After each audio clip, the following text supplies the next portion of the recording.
Le prochain invité est un ami de longue date de Pierre Falardeau.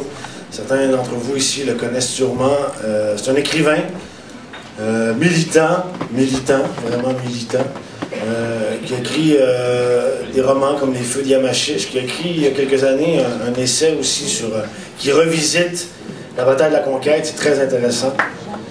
Et alors je vous le présente, c'est un ami à moi aussi, c'est un grand bonhomme, René Boulanger.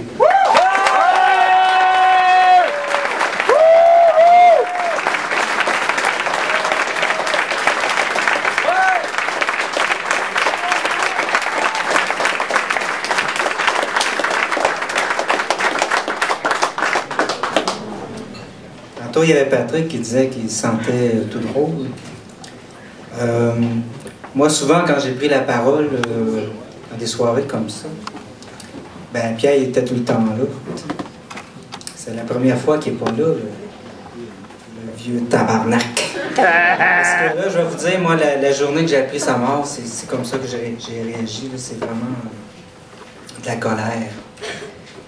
De la colère parce que, évidemment, je trouvais ça injuste. Puis en même temps, mais j'ai dit, Colin, tu sais, je veux dire, on dirait qu'il verra pas, tu sais, c'est comme si, regarde, c'est lui qui incarnait, là, sincèrement, là, dans les temps présents, là, c'est lui qui incarnait l'idée de la liberté d'un peuple, ça c'est certain. Ouais.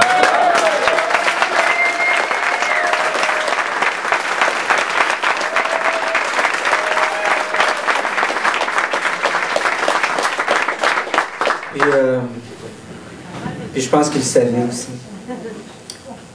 Puis l'autre truc, c'est drôle, moi, écoutez, ça fait 30 longtemps que je le connais. Tu veux monter ça un peu? Ils l'ont baissé parce qu'ils pensaient que j'étais petit, mais là, un petit peu trop, là. Quelque chose d'assez spécial, bon, évidemment, moi, j'étais toujours ce qu'on appelle son bras politique, là, parce qu'il y avait le grand artiste qui se manifestait, mais il y avait le gars qui était tout le temps, je veux dire, prêt à faire un mauvais coup, à provoquer un scandale, à susciter des réactions, puis surtout, ben, il fallait monter des réseaux militants aussi, puis il fallait activer pas mal le monde politique.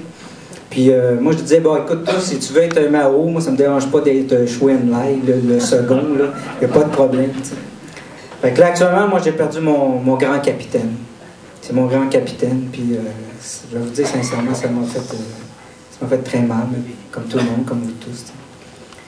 Fait que là, la journée que Pierre est parti, ben, le lendemain, là, il y a eu le téléphone a sonné chez nous tout le temps, puis j'avais un texte, j'ai dit là, il faut que j'écrive un texte, parce que j'ai dit, là, il va y avoir des saloperies qui vont se passer. Puis là, il sera plus là pour se défendre. Puis j'ai dit, ben là, ça va être à nous de le défendre. Je m'étais même dit, ceux qui vont s'en prendre à lui maintenant, ils ne se rendent peut-être pas compte que c'est dangereux. Puis peut-être qu'ils ne savaient pas. Mais là, maintenant, ils le savent. Alors moi, j'ai écrit ce texte, j'ai écrit un texte, puis j'étais bien content qu'il ait passé dans le devoir. C'est celui-là que j'aimerais vous lire ce soir, pour Pierre.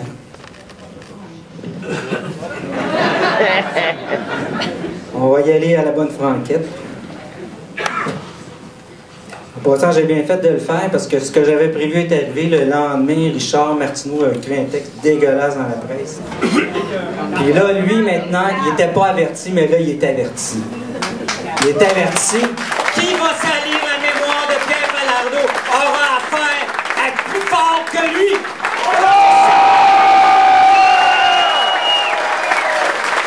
Qui a incarné la liberté de son peuple va être capable de défendre aussi après sa mort. Il n'y arrivera plus des cochonneries comme il y a eu.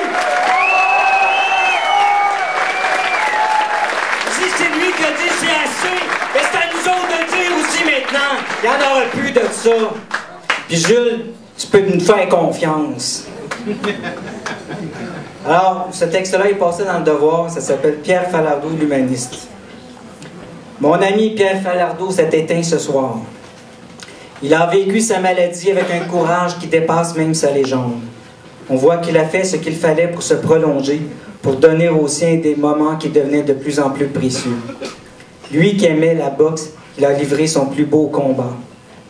Ce soir, je devrais invoquer la douleur de l'absence et je sais qu'elle viendra. Mais pour l'instant, sa présence est si forte qu'elle efface la mort. Pierre Falardeau n'a pas dit son dernier mot. Comme la lumière des étoiles lointaines, il voyage encore jusqu'à nous. Rien n'est plus précieux que la liberté et l'indépendance. Ces mots étaient écrits sur une banderole qu'il avait fait faire aux jeunes années de sa vie. Cette banderole, il la promenait dans toutes les manifestations, dans tous les parcours. Elle résume sa vie. Il l'avait reprise au leader vietnamien Ho Chi Minh et en avait fait le cœur de son discours. Il l'avait volée, comme il disait souvent, des phrases les plus audacieuses qu'il mettait dans la bouche de ses personnages. Même volée, elle se révélait comme la plus authentique de ses formules. Malgré sa limpidité, sa luminosité, il lui a fallu toute une vie pour en expliquer le sens. Pour la raison très précise que lui avait révélée la Boétie dans son discours sur la servitude volontaire, écrit au XVIe siècle, à savoir que la troisième génération a en être privée n'a plus aucun souvenir de ce qu'est la liberté. L'homme libre, qui surgit au cœur de la servitude, ne peut vivre que l'exaspération, la rage et la colère, car ceux à qui il parle refusent d'entendre et de comprendre. Ils acceptent que leur vie serve à construire leur propre prison. Ils deviennent leurs propres gardiens. Ils pourchassent et injurient ceux qui les invitent à défaire leur consentement, leur attachement consenti. Soumis aux puissances de l'argent, à la suprématie du monde impérial anglo-saxon, les Québécois portent au pouvoir les profiteurs locaux du système colonial. Ils confondent la liberté avec le fait de dépenser et de se déplacer en char. Ils donnent... Ah, mon Dieu, je m'excuse. Je ne suis pas un acteur, moi, mais je vais vous le dire quand même. Ils donnent leur vie. Ils la consacrent à l'enrichissement des détrousseurs de fonds publics. Et pour se perdre encore plus, ils assassinent leur propre culture et mutilent leur histoire, cultivant l'oubli et la résignation. Dans ce monde assagi et soumis, l'homme libre est un fauve à abattre, une bête à dompter. Or, il est bien le seul qui n'ait pas tort. Rien n'est plus précieux que la liberté et l'indépendance. Pour avoir compris cela, jusqu'à le vivre dans sa chair, Falardeau avait bien le droit de répartir les coups de pied au cul et les tapes sur la gueule qui se perdent d'ailleurs trop souvent. L'insignifiance, la veulerie et la trahison glorifiée ne se dénoncent pas par la politesse. Seul ou presque seul, il n'avait pour se défendre que sa parole.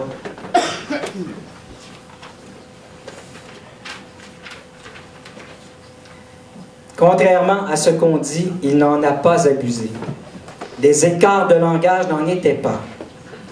Il faut savoir que la lutte pour la liberté est surtout un combat moral, et d'abord à l'intérieur de nous-mêmes. Contre cette morale de l'homme libre se dresse l'immoralité du maître. Contre cette morale du premier destin de l'homme se dresse la moralité du servile.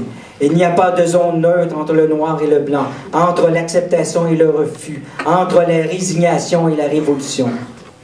Et dans ce combat vers l'ascension morale, importe-t-il aujourd'hui de se dire que cet homme seul avait raison contre tous? Falardeau avait raison sur toute la ligne. Oui, les salopards étaient bien des salopards. Les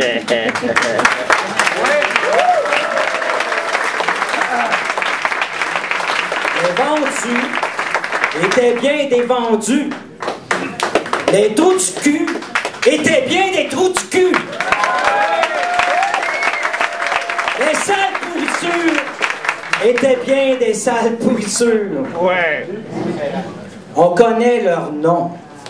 Je ne les dirai pas ce soir, mais si vous les connaissez pas, je le dirai. Ils ont vendu leurs frères. Ils ont souillé l'âme des peuples. Ils ont trahi leur père.